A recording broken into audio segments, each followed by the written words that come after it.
In today's video, I show you guys how to start NFS Most Wanted 2005 career mode with full Junkman pods in 2026. All you have to do is open up Chrome and set NFS Most Wanted 2005 trainer.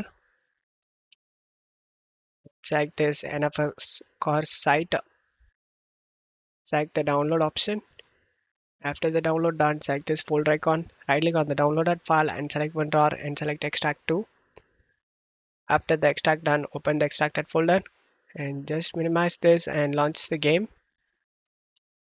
Once you are in game, just press the Alt Tab key and open this trainer.exe and select Run as Administrator and select Yes. In check mode, this unlock course and upgrade.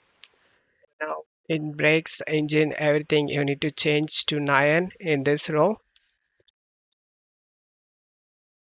Select the set option. You can able to see 63 number added now and go back to the game.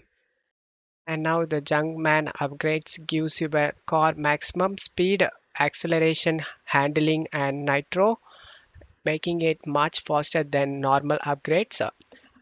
I hope this video helped you guys. If the video helped you, don't forget to leave a like and subscribe. Thank you.